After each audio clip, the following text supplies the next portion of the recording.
Assalamu alaikum. Dear students, today we will discuss diffraction of light through diffraction grating. कल हमने discuss किया था previous lecture में diffraction of light के बारे में. It is the bending of light rays around the obstacle and basically it is a special type of interference. और हमने diffraction ली थी due to narrow slit.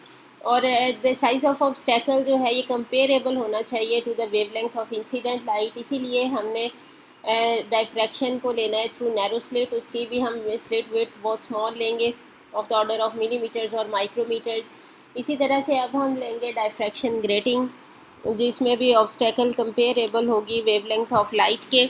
Diffraction grating क्या है? Diffraction grating is a glass plate having a large number of close parallel equidistant slits mechanically ruled on it. यानी कि एक transparent glass sheet होती है जिसके ऊपर हम लाइंस लगाते हैं यूजिंग अ क्रिस्टल. एक फाइन क्रिस्टल के ज़रिए उसके ऊपर लाइंस लगाते हैं और वो लाइंस इस तरह से होती हैं कि रफली about 400 to 5000 lines per centimetre लगाई जाती हैं. और उन लाइंस के दरमियान जो जहाँ पे हम लाइंस लगाते हैं वो वहाँ से ओपेक हो जाता है मीडियम, यानी लाइट रेज उसमें से पास नहीं हो सकती. और जो दो स्लिट्स के दरमियान, दो लाइंस के दरमियान जगह होती है वो स्लिट का काम करती है, यानी उसमें से लाइट गुजर सकती है. These lines act as opaque through which the light cannot pass, while the spacing between the lines on the glass act as slits. A typical diffraction grating has about 400 to 5000 lines per centimeter to produce diffraction of light. ये grating element short questions में भी आ जाती है definition. इसको अब हमने define करना है. ग्रेटिंग एलिमेंट क्या है? The distance between the centers of two adjacent lines or slits is called grating element, which is denoted by small d. जब हमने diffraction due to narrow slit ली है उसमें स्लिट विड्थ को डी से represent किया था, और डायफ्रैक्शन ग्रेटिंग के टॉपिक में हमने डी स्मॉल डी के साथ डिनोट किया है ग्रेटिंग एलिमेंट को. The value of grating element D is obtained by dividing the length of the grating by the total number of lines ruled on it. यानी grating element का formula क्या है? Length of grating divided by total number of lines ruled on it, यानी L/N होगा. और यहाँ पे जो लेंथ ऑफ ग्रेटिंग है वो हम लेते हैं सेंटीमीटर्स में, और number of lines ruled on it भी हम लेते हैं per centimetre. If we consider unit length of the diffraction grating then we can write length equal to 1 centimetre and number of lines per centimetre को हम n से show करते हैं.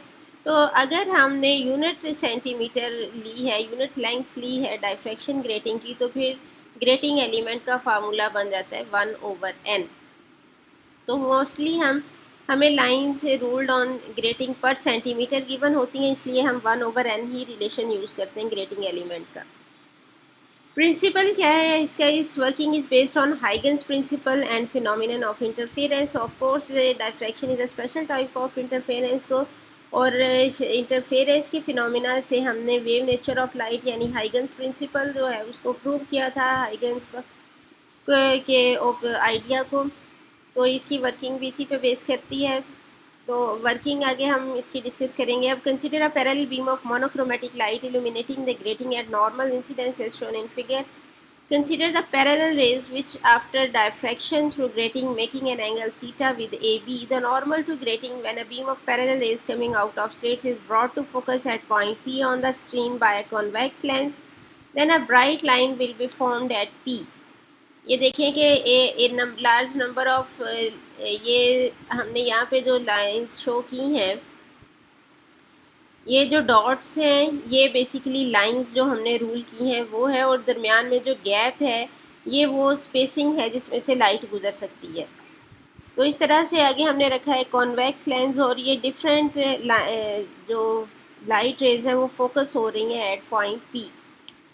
If path difference between ray 1 and 2 is 1 wavelength lambda. अगर हमने ये suppose कर लिया कि रे 1 और 2 के दरमियान जो पाथ डिफरेंस है वो लैम्डा है, इसी तरह 2 और 3 के दरमियान भी होगा लैम्डा, 3 और 4 के दरमियान भी होगा लैम्डा, 5 और 6 के दरमियान होगा लैम्डा, सो ऑन इसी तरह से चलता जाएगा. As the incident beam consists of parallel rays, the rays from any two consecutive slits will differ in path by lambda. When they arrive at P, they will therefore interfere constructively. Lambda condition है constructive interference की, तो इन rays का होगा constructive interference. Hence, the condition for constructive interference is that the path difference AB should between two consecutive rays should be lambda. Similarly, for ray 2 and 3, path difference is lambda, and so on. It means that the ray from one slit are in phase with rays from adjacent slit. So they reinforce each other and produce constructive interference at point P. अब हम grating equation find करेंगे for maxima.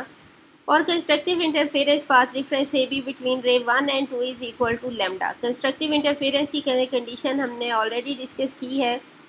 क्या है कि path difference between two rays should be either equal to 0 और integral multiple of lambda. तो अगर रे 1 और 2 के दरमियान पाथ डिफरेंस है लेमडा, तो ये कंडीशन है कंस्ट्रक्टिव इंटरफेरेंस की. तो path difference A B is equal to lambda. In figure triangle A C B, ये जो हमारे पास ट्राइंगल बन रही है ए बी एंड सी, तो साइन थीटा क्या होता है? Perpendicular over hypotenuse. तो परपेंडिकुलर है यहाँ पे ए बी और ए सी है हाइपोटेन्यूज. तो यहाँ से ए बी हमारे पास आ जाएगा equal to A C sine theta, या हम इसको लिख सकते हैं डी साइन थीटा. तो अगर हम कंपेयर करें इक्वेशन, ये ए बी भी किसको शो कर रहा है? पाथ डिफरेंस को. तो वह अगर हम इक्वेशन 1 और 2 को कंपेयर करेंगे तो हमारे पास आ जाएगा lambda is equal to D sine theta. According to this equation, if theta is equal to 0 then path difference is 0 and we will get a bright fringe. This is known as zero order image formed by the grating. अगर हम theta की value को increase करते जाएंगे किसी भी side पे, upward side पे या डाउनवर्ड साइड पे वैल्यू को इंक्रीज़ करेंगे on either side, then a point will be reached when path difference will become equal to lambda, and so on. Thus the equation for maxima or grating equation is d sin theta equal to n lambda, where n represents the order of the diffraction and its value will be equal to 0, plus minus 1, plus minus 2 and so on. ये equation for maxima है जो कि हम numericals में use करेंगे. Uses of grating है आगे कि ग्रेटिंग किस लिए यूज़ होती है. Diffraction grating is use to find out the wavelength of light. अगर हमें वेवलेंथ इंसिडेंट लाइट की नोन नहीं है तो ग्रेटिंग एलिमेंट हमें नोन हो, theta order of diffraction, theta known हो, ऑर्डर ऑफ डायफ्रैक्शन नोन हो, तो हम वेवलेंथ फाइंड कर सकते हैं. As a prism disperses white light into component colors, the diffraction grating can also be used to disperse a spectrum into component wavelengths. कि हम different जो कलर्स हैं उनकी वेवलेंथ्स को भी फाइंड कर सकते हैं बाय यूजिंग डायफ्रैक्शन ग्रेटिंग. ये इंपॉर्टेंट क्वेश्चन है, इसे आपने लॉन्ग क्वेश्चन के लिए प्रिपेयर करना है.